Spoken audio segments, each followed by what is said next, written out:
Oi, Cris. Oiê! A galera já está Já tá. chegando. Eu já estava aqui fazendo uma introdução, Ah, comentando aqui da Semana do Adolescente, que você vai fazer hoje a live aqui com a gente, amanhã tem uma live lá no teu perfil, e na sim, quinta a gente faz um workshop aqui na Pluri, bem bacana, legal. né? Oi, Eloá, oi, galera.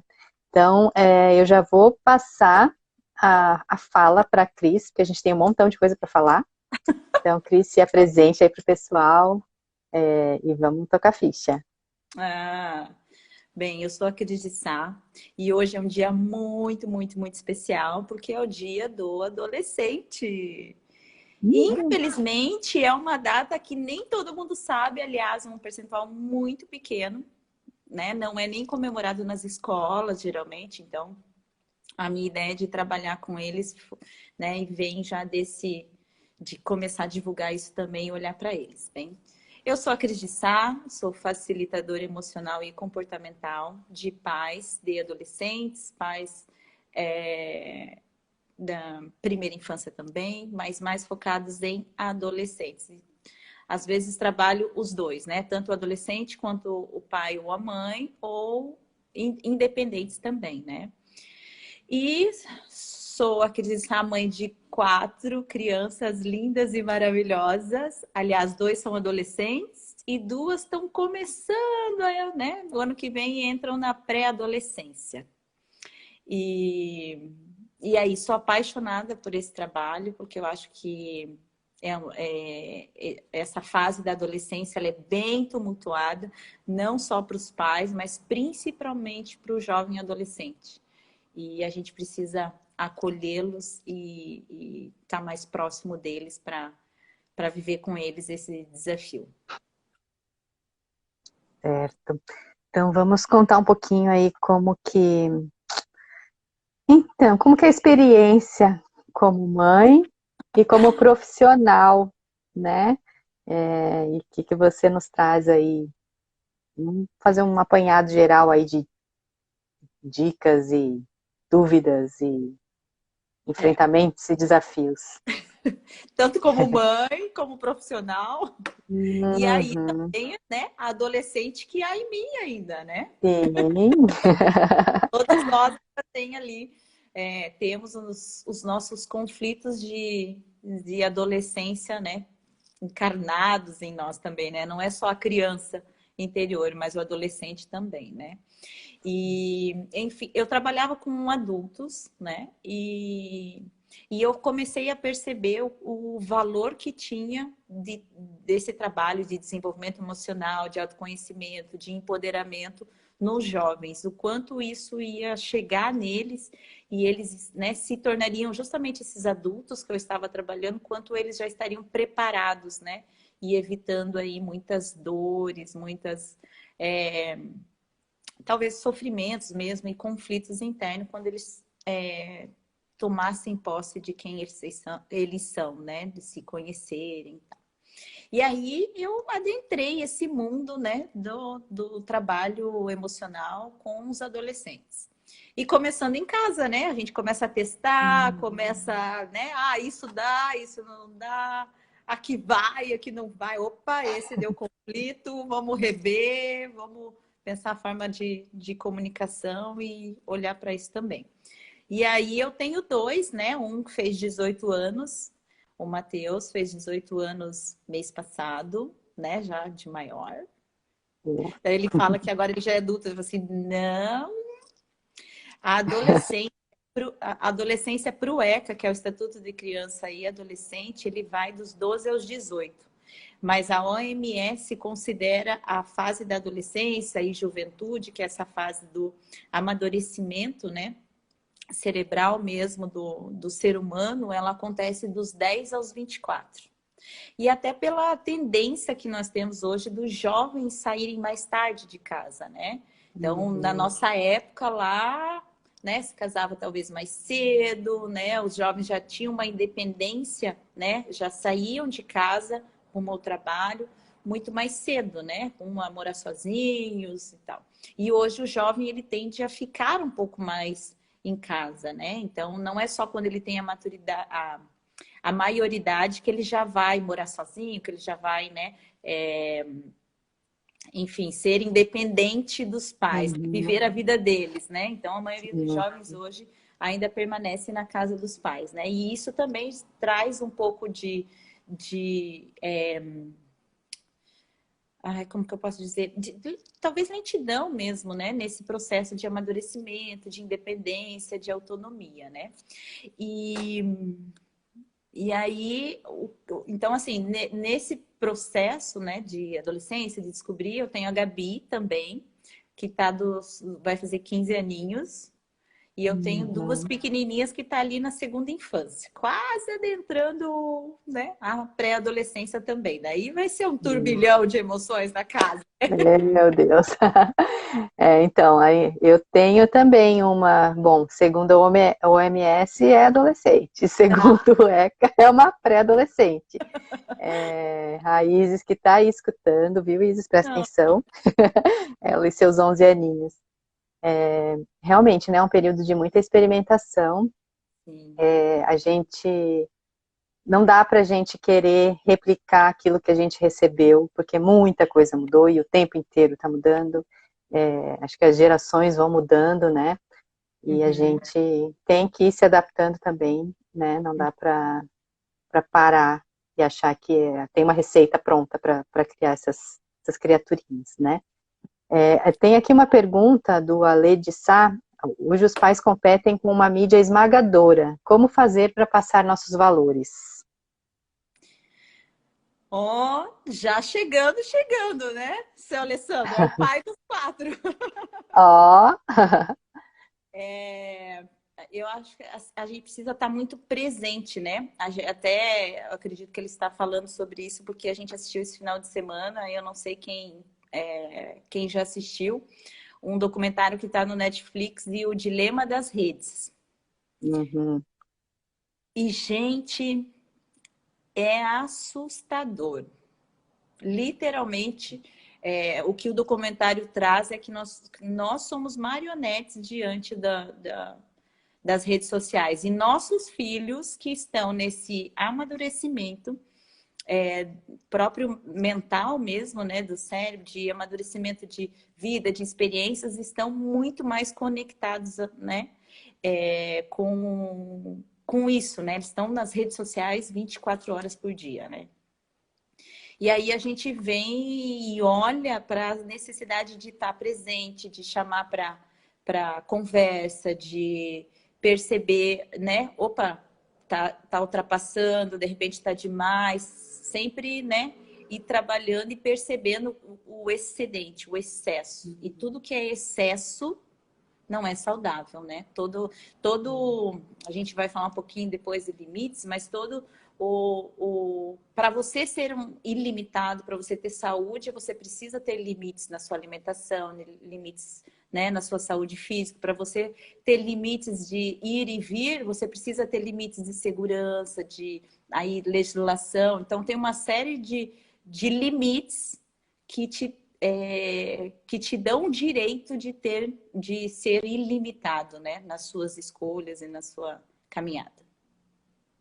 e essa questão desse documentário, né? Realmente eu comecei a ver, não terminei ainda, mas já fiquei meio socorro, porque se nós como adultos, em teoria já com uma consciência maior, Uhum. somos marionetes desse sistema todo, imagina as crianças e adolescentes, e ainda mais numa situação de pandemia em que muitas famílias, os pais precisam trabalhar em casa, né? Não tem a escola, daí é difícil, né? É complicadíssimo, assim. E Uhum. daí a gente tem que, não dá para você simplesmente cortar e isolar as crianças desse mundo, né? E até que ponto, o que a gente precisa fazer? A gente precisa orientar, a gente precisa ensinar que todas as coisas que eles estão assistindo, que eles estão escolhendo, geram consequências, né? Uhum. E que isso seja, que assumam as responsabilidades, mas ao mesmo tempo eles não têm condições de assumir as responsabilidades sozinhos ainda, né? Então é bem pesado. É sempre estar orientando, né? Ou a gente tem que sempre estar, constantemente estar presente, né? E aí o que acontece? Qual que é o efeito disso? nós estamos em pandemia, estamos conectados. Aí, quando nosso filho está conectado, o que, que a gente está fazendo também? Também Também está estamos, né? conectado. Ou quando a gente está nas refeições ou alguma coisa, o que está acontecendo? O celular está do lado. Uhum. Então, assim, começa por nós, né? Começa pelo exemplo, né? Enquanto eles verem aquilo que... Enquanto a gente não pratica aquilo que a gente fala, é o espelhamento. Então, vai sempre ter... Então, assim, são duas coisas, né? Uma é que isso já está acontecendo por conta da pandemia, né? Então, isso é um fato. E aí, o que, que a gente está fazendo diante desse fato? A gente está justamente empoderando esse fato e dando esse poder e esse direito dele cometer o mesmo. Porque quando a gente está em casa, que a gente pode proporcionar momentos de presença, onde estamos? Conectados. Uhum. Exatamente. Teve uma série de comentários aqui, eu vou ler alguns deles. O pessoal comentando do documentário, que realmente é bem assustador, mas é muito necessária essa discussão, Sim. né, essa reflexão. Uhum. Daí a Nicileia comenta que a atualidade dos dias de hoje querem forçar aos pais a aceitar como natural e normal tudo que os adolescentes querem fazer. E o Uhum. Paulo aqui comenta que agora na pandemia está ainda mais difícil, né? Imagina você ver seu filho jogando online com seus amigos da escola, não pode sair de casa, não faz mais esporte, aí você diz que não pode jogar. Então Uhum. é um instrumento de socialização também, queira ou não, né? Porque é uma fase que que a gente estava conversando antes da live, né? Que eles precisam Uhum. integrar um grupo, uma tribo, mas ao mesmo tempo qual é até onde é saudável, né? Essa relação da tecnologia e a socialização deles com os colegas e tudo mais. Eu queria só comentar algo que você trouxe, acho que da Nicilei, sobre Nicileia. Nicileia. Nicileia. Ai, Uhum. desculpa. Que é sobre essa questão de permitir, então, que agora os adolescentes façam tudo, né? Nesse sentido. Não sei se você consegue Uhum. resgatar o comentário dela. Deixa eu ver.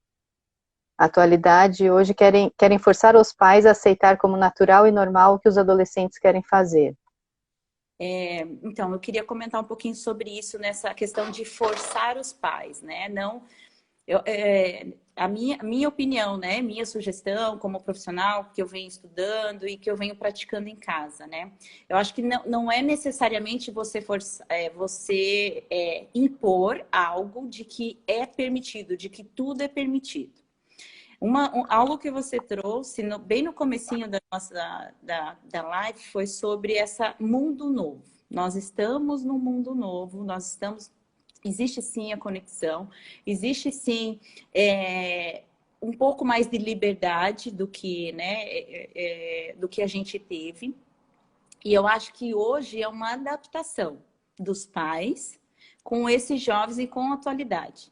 Não é permitir tudo, né? Mas sim confiar, né, de uma forma, porque assim, ó, até algumas coisas assim que eu queria, até falei com a Rô, né? Tem muita coisa que não dá para falar, que vem na boca para falar, mas vai acontecer no workshop de quinta-feira. Eu vou trazer no workshop de quinta-feira.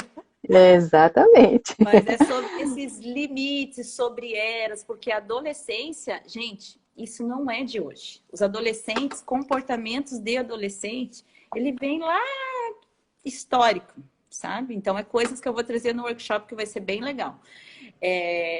Não é de hoje que esses comportamentos existem.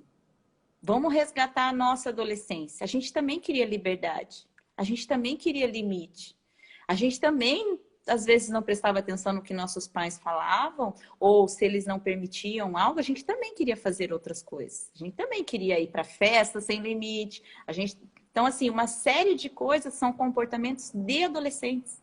Não é dos adolescentes atuais. Então, existe uma história, existe algo que é característico da fase da adolescência, que é justamente por esse desenvolvimento cerebral e mental que ele ainda não tem, por essa maturação que esse cérebro ainda não tem. E isso é físico, é neurociência já comprovando e validando todas essas características do adolescente. E acho que o nosso papel é muito de guia, né? Não adianta também a gente querer controlar e negar tudo que eles não descubram e não tentem saber um pouquinho mais, se libertar um pouquinho, mas é claro que a gente tem que estar sempre de olho, né? Solta a cordinha, mas puxa um pouquinho, solta mais um pouquinho e volta. Não dá para nem 8 nem 80, eu acho que é um equilíbrio, né? Porque também se você liberta demais, ele, como a gente comentou, e até é o tema da live, um pouquinho tem uma relação, ele corre riscos reais, né? Sim. E se você prende demais, quem nunca escutou adolescentes que fazem coisa escondida porque os pais não deixam, e prendem tanto que eles vão fazer de qualquer forma e vão causar consequências muito piores. Então, a gente tem que aprender junto com eles a dosar. E é claro que cada pessoa é de um jeito e a gente não tem uma receita, não tem até onde você pode ir, você vai exatamente como você falou, solta um pouquinho e vê. Se não dá, volta, segura mais um pouquinho, conversa e assim vai, né? Não tem, a gente fala, né? A gente brinca, não tem uma fórmula de Bhaskara que vai resolver e te dar, olha, você tem que fazer assim, essa. Não existe um caminho, a vida não tem um caminho, né? A gente vai, né? A gente vai experienciando, é a questão dos limites, né? A gente vai experienciando cada limite para ver o que me permite, né? Até onde eu posso deixar. E eu acho que isso vem muito dos valores que você ensinou, aquilo que a gente falou também, a gente já mencionou, a questão do exemplo, né? Do espelhamento. Então, não adianta você... aquele ditado, né? Faça o que eu falo, mas não faça o que eu faço, né? Uhum. E nenhum filho, né? Nenhum filho, nenhuma filha, ninguém não vai fazer isso. Ele vai seguir e vai se moldar e vai se espelhar naquilo que ele vê de um pai e de uma mãe. Então, são as pessoas que são referência. E enquanto ele é criança, a referência é o pai e a mãe, né? Ou as mães, enfim. E os pais. Então, sempre vai ter a referência do responsável. E aí, o que acontece na adolescência? Na adolescência, ele vê uma sociedade, ele vê pessoas, ele vê um grupo. E aí, o pai ou a mãe, né, ou o responsável já não é mais o super-herói deles. Porque na infância sempre né? A gente ganha muito mais beijo, a gente ganha muito mais abraço, a gente é a referência. E quando eles vão chegando na puberdade, na adolescência, isso já vai se perdendo. Então, eles já vão olhando para outros rumos, né? Já vão percebendo que, opa, minha mãe, isso erra. Isso ela fez errado. Então, e é muito engraçado porque algumas coisas a gente ensina valores, só que a gente nunca é nada 100% 24 horas por dia, né? A gente nunca é totalmente paciente 24 horas por dia. A gente nunca é, né? Totalmente direcionada 24 horas por dia. Daí é legal. Como que a gente define, como que a gente sabe que a gente está ensinando valores para os seus filhos? Pois então. Quando a gente começa... Hã? Que pergunta poderosa. Como sabe? Como saber? Quando a gente começa a ver os nossos filhos praticando os valores sem que a gente fique lá, dá bom dia, né? Cumprimente as pessoas, respeite as pessoas. E aí, assim, mais uma lição. Quando você faz algo que você ensinou para o seu filho e ele chama a tua atenção. Aí sim. Aí você até paralisa, né? Opa. Mas mãe, você não falou que tal, tal, tal, tal. Esses dias a gente estava numa conversa assim, nossa, né? E daí nem lembro o que era, mas daí eu fui me justificar, né? Mas não sei o que, né? Daí a Gabi assim, mãe, quando falo mas, você invalida tudo que falou antes. Então não fala, fica quieta. Silêncio. Então, assim, daí assim, né? Você deixa o ego de lado, né? E enche de orgulho, porque você está ensinando valores, né? E assim, aí aprendendo com eles. Que é aquilo, né? Que quando a gente começa a ensinar, é porque a gente aprende. Quando a gente ensina, a gente aprende também, né? E quando eles Sim. começam a tentar nos ensinar, sinal que aprenderam aquilo, captaram a nossa mensagem. A Nicileia está dizendo que eu estou com cara de preocupada com a adolescência das filhas. Então, eu estou só no começo, ó. Isis, oi Isis, eu estou preocupada com a sua Oi. adolescência. Ai, Então, quando, eu achei uma coisa interessante que você estava falando sobre as necessidades, né, e o quanto as crianças, enquanto ainda são crianças, a gente ganha beijo, a gente, é um momento em que nós, como pais, suprimos as necessidades deles de sobrevivência, necessidades fisiológicas, necessidades de afeto, e eu, não, me corrija se eu estiver errada, né, mas eu observo assim que quando chega a adolescência, eles começam a identificar suas próprias necessidades, além dessas básicas, suas vontades, começam a se enxergar como indivíduo, e aí que parece que é aí que tá o X da questão, né, da gente, até onde a gente tem que continuar no nosso papel de guia e de exemplo e tal, e ao mesmo tempo a gente respeitar eles como um indivíduo, né, com suas vontades, e que a gente vai formar esses indivíduos para o mundo. Então não dá para a gente simplesmente querer colocar numa cápsula e falar, não, você vai fazer do meu jeito certo, você vai ficar aqui, porque vai chegar um momento que eles vão ter que romper essa cápsula e se virar sozinhos, a gente não vai estar ali para sempre. E aí que é a grande dificuldade, eu acho, de mães e pais, né, que realmente estão preocupados com essa fase, ultrapassar essa fase com sucesso, é o X da questão, né? Essa conexão que a gente precisa criar com eles. e Samitiba traz o conceito de segundo parto. Então, essa criança, ela nasce de novo e agora ela nasce para a sociedade. E ela está começando a ter consciência e provando justamente esses valores, né? Porque até então trouxe os valores que são dos pais, então a criança vivencia isso, né? E aí é exatamente esse do aprendizado, né? E agora ele vai se provar quais valores dos pais, né? E das mães, enfim, quais valores ele vai ficar da família, ele vai seguir, acreditar, e quais valores ele vai assumir. Quais valores ele vai criar. E é justamente, e é um ponto de muito respeito, né, Rô? Porque a gente, uma dos segredos, assim, é respeitar. O que acontece? O momento que eles estão vivendo, ou qualquer questão, não é pessoal, não tem a ver com, né, com uma rejeição, né, a mim como responsável, não tem essa... Não tem a ver diretamente com ele, é interno dele, é algo que está ali borbulhando, né? São emoções, são hormônios, são neurotransmissores em ebulição. Então, a gente não consegue ter controle disso. Então, por isso é importante você sempre estar presente, é importante você ter consciência, é importante você conversar, né? Estar sempre presente, validar os sentimentos que eles têm, porque isso é uma tendência, isso é algo que, infelizmente, eu falo por mim, assim, a gente não teve, não viveu isso na nossa era, digamos assim, né? Essas validações. Putz, eu tô com raiva, então me permitir sentir raiva. Então, tanto que a parte do cérebro deles emocional é muito mais aflorada. Então, ele também está se construindo. Então, o emocional vem sempre primeiro antes do racional. E é onde são as questões inconsequentes, as emoções inexplicáveis, porque eles não têm controle disso. E eles não sabem passar assim, tipo, ele não fala, não me explica. Nem eles sabem o que eles estão sentindo, o que está passando,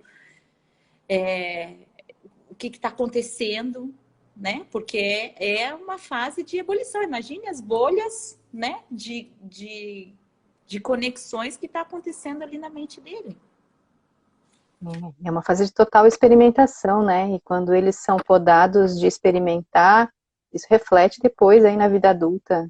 Porque quantos adultos não sabem lidar com as emoções, não sabem explicar suas emoções, né? Não sabem uma série de coisas que pularam essa fase de aprendizagem, de desenvolvimento, e a gente sofre agora depois quando está adulto.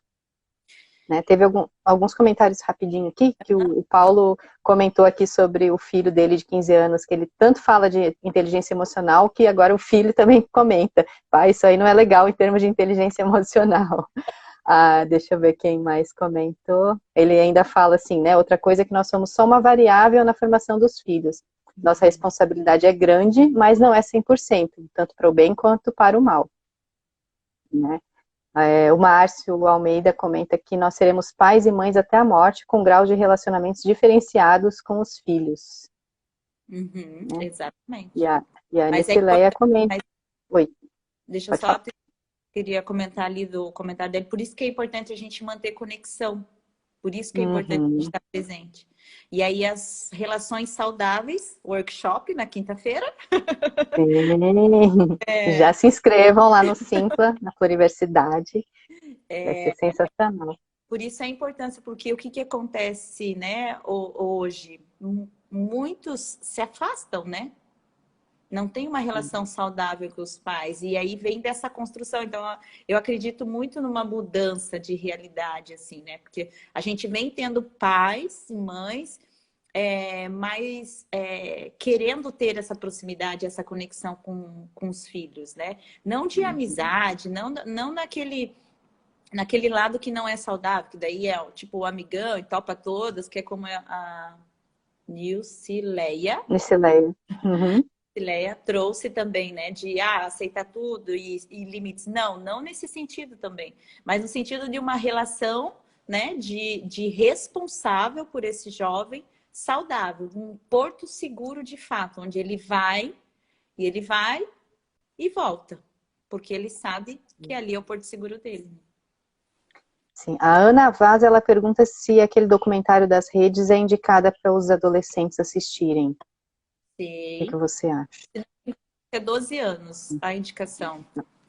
Não está respondido, Ana Vaz. A Nicileia ainda comenta que o filho dela vai agora morar sozinho, passou na faculdade e, na verdade, já estava morando em outra cidade, só que com a pandemia teve que voltar e ela achou bom, porque daí ele ficou pertinho de novo. É bem isso que você está falando. Voltou para o Porto Seguro. Sim. Então, galera, só para reforçar aqui que a gente comentou sobre o workshop, ele vai Uhum. falar sobre como manter uma conexão saudável com o filho adolescente, vai ser na quinta-feira na Pluri, daí Uhum. vocês se inscrevam ali no Simpla, vai ser sensacional, a Cris vai arrasar, e vamos seguindo. Tá, eu vou trazer então. Ninguém perguntou, ninguém. Ah, não, a Lidinha acho que comentou alguma coisa. A Lidinha comentou aqui que todo adolescente deveria assistir o documentário. Inclusive, ela adoraria saber o que pensam ao assistir. Então, eu vou colocar eles para assistir, daí eu conto depois para vocês. Lá em casa a gente foi assistir meio tarde, a Gabi dormiu. Mas tá lá pra gente assistir de novo. Porque é importante eles terem essa consciência, né? Do- saber que eles são muito mais manipuláveis ainda do que os adultos, né? Então, eles estão muito mais conectados. Então, essa manipulação, essa marionete é muito mais fácil. Nossa, mas é impressionante. Ai, o documentário te dá até um negócio, assim, quando você vê, assim. Daí tem exatamente o desenho da marionete, assim, as redes fazendo. As pessoas mandam... Não vou dar spoiler. Não, vou dar um pouco de spoiler só para vocês terem uma ideia. As redes, os computadores mandam notificações específicas do seu interesse para você voltar para as redes. Ou aquela pessoa que de repente você está interessado, umas coisas assim, tipo algo que você viu ou descobre relacionamento que você teve no passado, manda o relacionamento atual dessa pessoa para você se conectar. Nossa, é bem assim de você ficar de cara e desconectar todas as redes. Socorro. Eu acho que, assim, é bem complicado, né? Porque muitas vezes a gente simplesmente... Agora me veio na cabeça, quando falando desse negócio das redes, a gente simplesmente fala não, porque não, e por que não? Porque eu tô mandando. E aí, por exemplo, num documentário desse, que traz tantas informações, a gente sai um pouco desse porquê não, né? E acho que talvez isso a gente devesse utilizar em vários outros ensinamentos e compartilhamentos com os filhos. Nem sempre eu faço isso, eu sei que muitas vezes eu estou ocupada, daí eu falo, não vai fazer isso porque não, porque agora não dá. E o quanto esse diálogo é importante, né? Argumentações, explicações, porque você vai formar essas pessoas para pensarem, né? Que são os nossos filhos que vão estar aí no nosso lugar no futuro. E como assim eles vão ser criados na base do porquê não, porque eu mandei, porque sim, porque eu quero, né? O que eles vão replicar? E se você ainda consegue isso?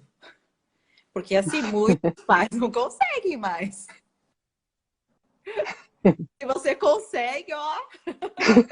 Porque eles são Check. muito mais.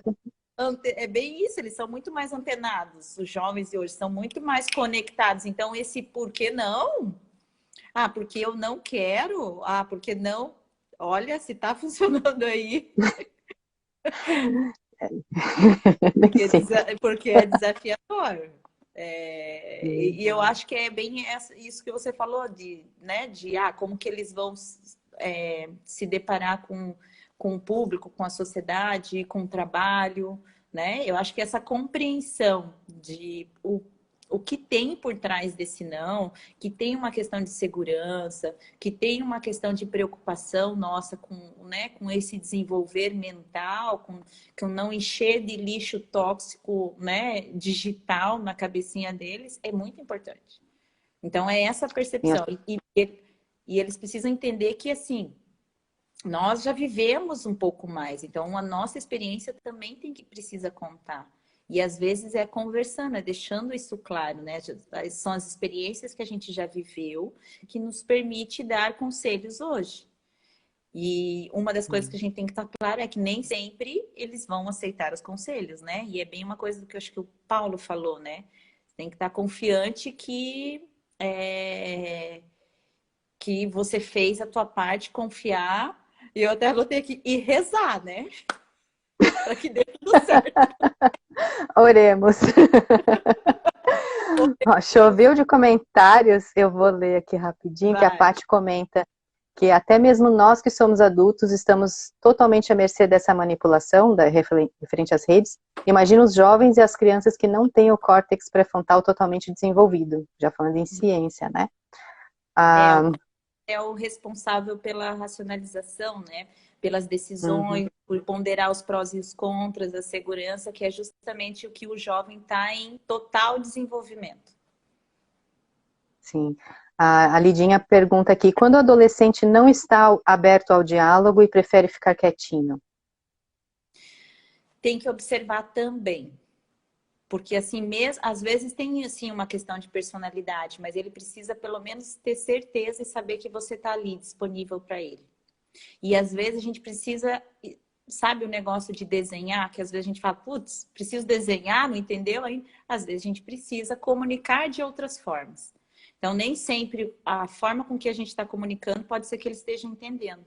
Então, às vezes tem muita coisa que está sendo guardada ali e precisa ser vista, né? É um comportamento que precisa observar de perto, né? Porque daí pode partir para algumas patologias, alguma coisa nesse sentido. Mas se é algo que você acompanha, que tem uma pequena interação, que é saudável, que permite, aí é questão de personalidade mesmo. Mas é ter certeza de que ele sabe que você está ali do lado para o que deve é.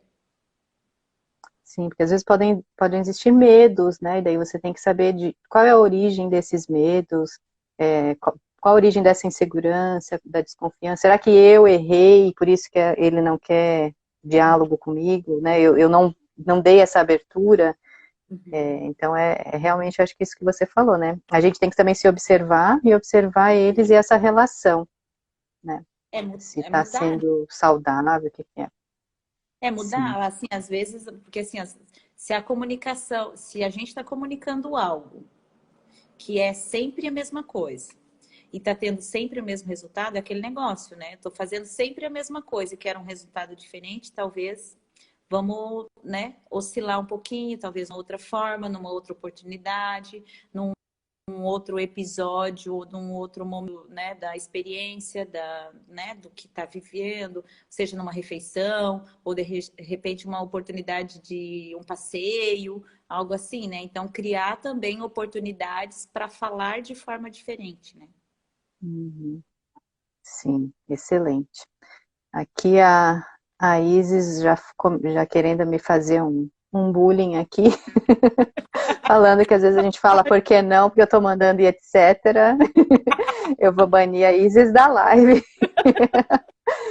É, a Anicileia ainda comenta aqui que ela, como é professora de adolescentes e é mãe de adolescente, ela já fica ligada, porque ela já tem a experiência como professora, então já meio que sabe aí o que o filho tá, qual é o caminho que o filho tá levando, né? Tá indo, caminhando. E, e vamos seguir então. O que mais a gente pode falar sobre essas criaturinhas? Nossa, ninguém perguntou a ideia do mito de Ícaro, né? Ninguém quer saber. Pois Não, é, nem as pessoas não estão perguntar. curiosas. Nossa, então nem vamos falar. Acho que nem precisa, vamos só falar sobre a adolescência. Poxa, eu assisti várias coisas sobre o Ícaro e ninguém quer saber. Mas então, como a gente Ninguém teve quer essa saber, proposta, deixa então quieto. vamos lá. Eu não sei o mito inteiro mesmo. Mentira. A Lidinha está mega curiosa, ela quer saber. E a Isis também está perguntando. Ah, tá. Vamos responder a pergunta da Paty. Você acredita que educação emocional e práticas como a meditação aplicadas às crianças pode repercutir em adolescentes mais capazes de lidar com os desafios dessa fase da vida? Ah, com certeza, né? Excelente pergunta, porque o tanto, imaginem assim, o quanto isso nos faz bem, né? Nós, como adultos, já temos um benefício enorme quando a gente parte para a meditação. Quando a gente. Agora começaram a falar do Ícaro, mas tô rindo. Ah, não vale, deu delay. Tá, vamos só É, falar sobre a meditação e educação emocional que a Paty comentou, daí a gente já parte para a história do Ícaro. tá. A meditação é o acalmar a mente, né? Como isso tem efeito para a vida toda, né?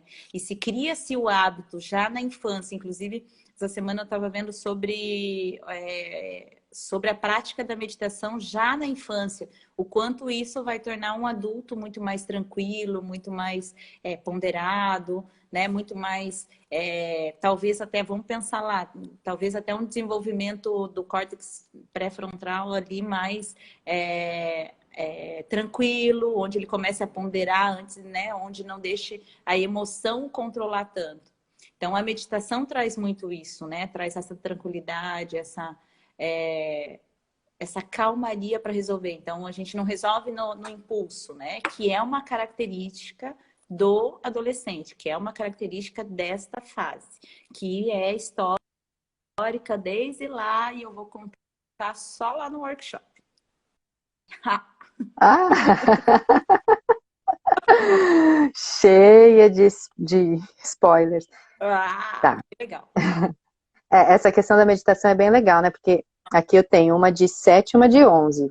A Isis, de 11, ela até gosta que a gente coloca uma musiquinha para meditar antes de dormir. A Maia não, a Maia que tem 7, ela fala, ai, meditar é muito chato. Mas hoje já tem algumas técnicas de meditação e de mindfulness para crianças, né? E aí eu aprendi uma, ensinei a Maia, e aí ela se distrai muito fazendo atividade da escola, então daí eu lembro, faz aquele negocinho que a mãe ensinou. E aí ela gosta de fazer, então a gente tem que ir achando, né, situações, criando ideias, tem livros, tem um monte de opções aí para com técnicas e ideias criativas aí para trazer as crianças e os adolescentes para a presença, né? Que isso é bom para eles e para nós também. A gente também tem que praticar isso cada vez mais, né? A gente tem muita distração o tempo inteiro. Mas choveu de Vamos. pergunta. Quem é o Ícaro? O que é o Ícaro? Quem é Ícaro? Quem é Ícaro? Então Ó, vamos lá, mas eu Cris. vou... Quem é esse Ícaro? Então, eu vou contar um resumo, bem resumo, porque para mim o principal é a analogia que dá para fazer com o mito de Ícaro. Ícaro é filho de Décalo, que foi o inventor da época lá da Grécia, dos deuses da Grécia e reis. E Décalo foi o inventor que criou o labirinto do Minotauro. Eu não vou entrar no que, da onde veio o Minotauro e tal, tal. A minha ideia é porque a gente vai usar a analogia do Ícaro, né? E aí, depois que Décalo construiu o labirinto do Minotauro, ele traiu o rei quando ele ajudou Teseu a matar o Minotauro e sair desse labirinto, porque era impossível sair do labirinto. E aí, o que o rei fez? O rei, diante dessa traição, prendeu Dédalo e Ícaro na ilha. E isso no meio lá onde, né, na torre mais alta, onde só teria o labirinto e ele não tinha capacidade de sair do labirinto. Então, ele ajudou Teseu a sair do labirinto com fio, né? Então, ele foi construindo isso. E aí, para ele, não se tinha isso. Então, o rei prendeu ele lá e ele estava condenado a viver o resto da vida lá. Só que, como ele era um inventor muito inteligente, ele tem uma história bastante de ego, né, de se achar o melhor e algo nesse sentido. Só que ele era um inventor bem egóico, só pensava nele. Então, ele teve na história dele, matou um sobrinho por inveja, para que o sobrinho não superasse ele. Então, né, uma pessoa que carregava muita coisa. Se achava super poderoso, né? E, enfim. E aí o filho dele começou a cobrar, tá, pai, mas a gente vai ficar aqui o resto da nossa vida, putz, né? E observando os pássaros, o Ícaro fala para ele, a gente, né? Como seria libertador se a gente pudesse voar como os pássaros? E aí, Décalo tem a ideia, opa, não é uma má ideia. De repente, a gente pode voar como os pássaros. E ele começa já de imediato a procurar peças e Ícaro pergunta, o que você está fazendo, pai? E Décalo diz para ele que eles vão sair de lá e que ele teve uma ideia. E com isso ele começa a juntar madeira e as penas que os pássaros vão deixando, né? Os pássaros voam ali em cima do labirinto, então eles vão juntando as penas. E ele procura... Aí a cera teve duas histórias que eu procurei. Daí ele fala que é das velas que iluminava lá o lugar. E outro falou que era de outro lugar. Mas vamos nas velas, né? Vamos basear que a cera vem das velas. E aí ele constrói, né? Com essa armação de madeira e com as penas, ele gruda com cera de vela. Então, ele vai construir as asas, ele constrói 2 pares de asas para ele voar, para eles voarem e saírem dali voando. E aí, eles vão para essa torre bem alta e, né, ele coloca as asas em Ícaro e Ícaro começa a voar. E daí ele volta, tira as asas e tal, e daí eles veem que é possível. Aí ele também coloca suas asas e coloca as asas em Ícaro. E ele dá 2 conselhos para Ícaro. Ícaro, apenas se atente a 2 situações. Você não pode voar tão baixo, rente ao mar, porque eles estavam numa ilha, né? Você não pode voar tão baixo, rente ao mar, porque a umidade vai fazer pesar as asas e você pode morrer e cair no mar. Então, você não vai aguentar, a armação não vai sustentar o peso dessa umidade. E você não pode voar tão alto quanto, né, os limites dessa segurança, porque o sol pode derreter a cera das asas e você pode também, né, correr risco de vida, e você corre risco de vida entre ambos os extremos. E aí eles vão. E aí Décalo começa a voar dentro dos limites, né? Então, digamos que tem uma linha onde era possível se voar, né? Eles precisavam se manter nessa linha. Mas Ícaro se vê tão extasiado, se vê tão feliz, tão se sentindo Deus com aquela liberdade que o vento estava dando a ele, que as asas estavam dando a ele, que o infinito permitia ele sentir, que ele foi cada vez mais voando mais alto. Voando mais alto, cada vez mais alto. Até que chegou tão próximo do Sol, que o que aconteceu? as asas começaram a derreter a cera e ele começou a perder penas. E aí, realmente, Ícaro cai e morre. E, né, não seguiu os conselhos do pai de não voar tão baixo e não voar tão alto. E aí sofre as consequências das escolhas que ele acabou fazendo, né? Já tinha assistido isso? Sim, eu tinha estudado isso daí. Vi várias versões sobre a cera, vi algumas versões sobre se eles estavam numa torre ou se estavam no labirinto, mas a moral da história é essa, né? E aí, o que o pessoal acha da correlação da história do Ícaro com esse assunto dos adolescentes? O Então, pessoal pode comentar aí se acha alguma coisa, e aí a Cris vai vamos falando lá. aqui também. O que vocês acham? Vamos lá, quem está nos assistindo, o que vocês acham que tem de semelhança entre o mito de Ícaro com a adolescência, a fase da adolescência? Alguém tem uma sugestão? Qual é o nosso papel, né? Dentro desse permitir o voo e permitir que ele vá dentro de uma faixa de segurança, não ir tão baixo de maneira a destruir os seus sonhos e não ir tão alto a ponto de dominado pelo ego, né? E se perder também nisso. Eu fiz essa conclusão. A Ana Vaz comenta aqui, limites. Exatamente. Tudo precisa de limites. Existe o limite, a gente até falou bem no comecinho, né? A questão dos limites de segurança. Porque eles não têm ainda a capacidade mesmo de desenvolvimento emocional, de desenvolvimento do cérebro mesmo para tomar decisões arriscadas. Então, eles não conseguem ponderar isso, que é a parte racional, que é o córtex pré-frontal. E então é exatamente isso. Eles precisam de limites, mas a gente também precisa voar. Quer ler os comentários? Vamos ver se alguém acertou. A Ana Vaz e a Maristela falaram sobre os limites. A Isis respondeu aqui que às vezes queremos fazer alguma coisa, nossos pais falam para não ir muito longe, vamos e nos damos mal.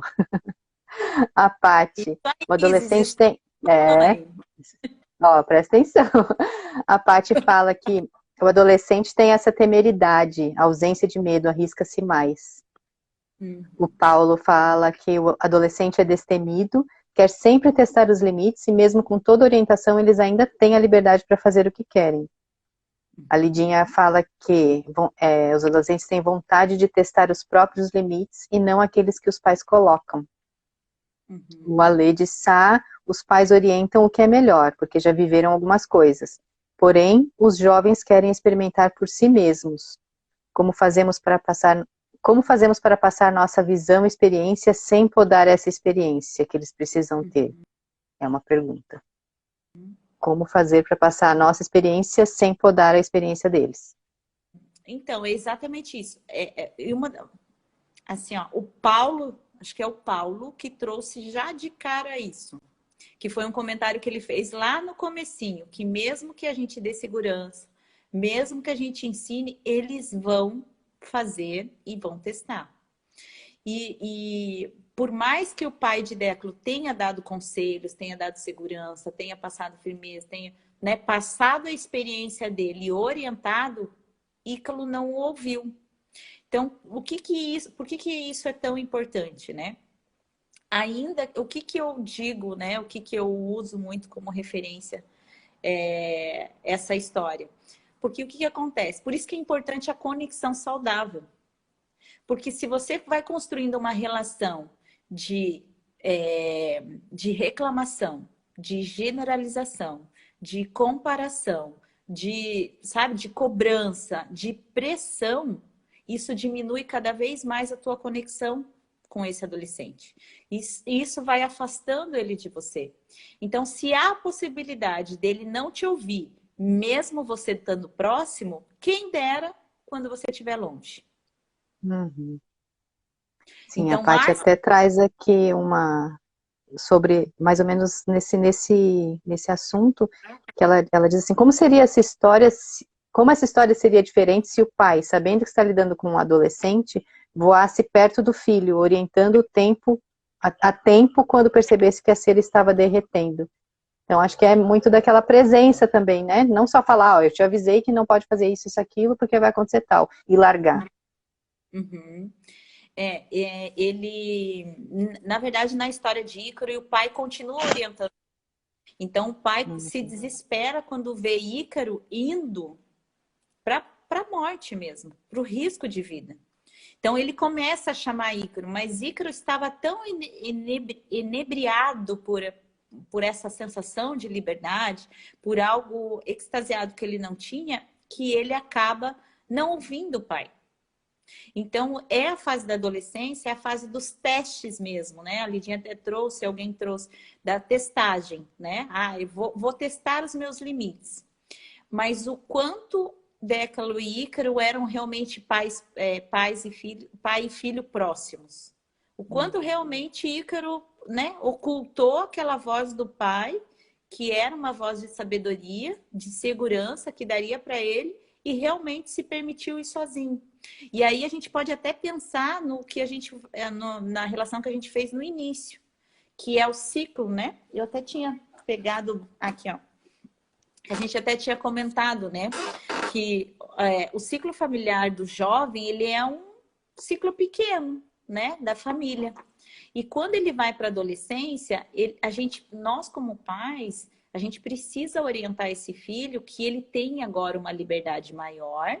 A gente precisa dar um pouco mais de limite para esse jovem, para que ele possa ir, mas com segurança. E o que Ícaro percebeu? Ele viu um mundo de liberdade, porque ele ficava reprimido e preso lá né? Quanto tempo ele viveu lá preso no labirinto? Só ele, sem liberdade nenhuma, sem relacionamento nenhum. Então, quando ele viu algo que o conectava com os deuses, que ele começou a se achar Deus e permitir isso, quanto o ego foi fluindo, porque daí é igual se a gente aumenta muito a liberdade. Eu já ouvi jovens que falavam que os pais não o amavam, porque os pais não se preocupavam com ele. Então, ele podia chegar a hora que queria, ele podia sair a hora que queria, ele saía no final de semana e não voltava.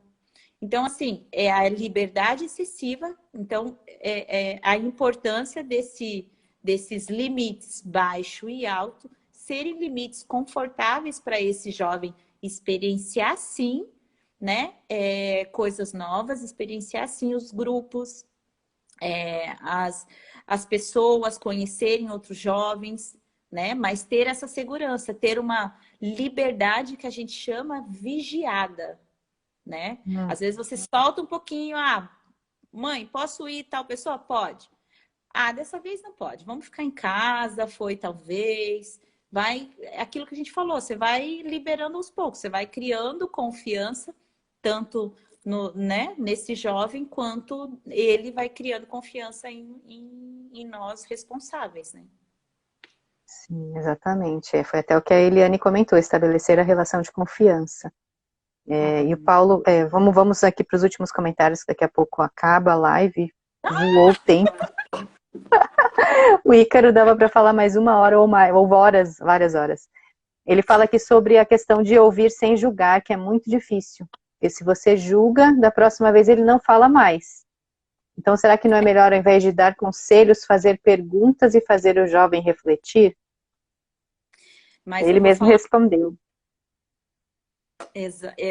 Uma das coisas que eu queria comentar sobre isso qual que é um dos problemas do julgamento, né? Porque a gente traz para nós. Aquilo que o filho faz, a gente acha que é com a gente. E às vezes não é aquilo bem do começo do que a gente já falou, é parte do desenvolvimento. É parte histórica desta fase da adolescência. Então, o quanto eu vou... Cara, fugiu. Ai, meu Deus. Ai, era importante. Tá, vai. Se eu lembrar, eu volto. Sim, de volta no workshop. No workshop a gente traz essa No workshop, abordagem, gente, vou lembrar. né? Agora a gente está para os minutinhos finais, Tá. e aí eu quero reforçar o convite. Essa questão a gente vai trazer, já até anotei. Tem muitos assuntos bacanas, muitas dicas, né? Não é receita de bolo, mas algum direcionamento e um compartilhamento da Cris. Então, Cris, dá um recadinho final para a galera que esteve aí nesse papo super surreal. Eu vou ver se eu consigo concluir o que eu ia falar, que é essa questão do não é pessoal, é o que ele está vivendo mesmo, né? E não tem a ver com você, com te prejudicar, com te responder, com te, né, de alguma forma te, né, te fazer mal ou te magoar. Então, isso é algo que a gente precisa sempre estar separando, né? Não tem a ver com você, pessoa, pai ou mãe, enfim, né? E eu diria que é algo excepcional. Assim, que eu amo de paixão, que é uma fala de Gandhi que ele traz, né? Que a gente tem que, e a gente só tem poder de começar por nós. A gente não tem como exigir que o outro mude. E aí vem o efeito borboleta, né? Um comportamento que você mude, ele reverbera numa série de coisas que a gente não tem nem ideia e nem controle do que pode mudar, né? Então, pais e adolescentes, tanto para os pais quanto para os adolescentes que estão aqui assistindo, comecem por você a mudança para uma relação saudável, uma conexão de valor com as pessoas com as quais você mais ama. Foi muito bom, muito sensacional. A galera aqui elogiando um monte. Eu acho que a gente poderia passar horas e horas conversando aqui, né? Mas temos aí só mais uns 10 segundinhos. Então é muita gratidão, Cris. Muita gratidão também para todo mundo que esteve aí.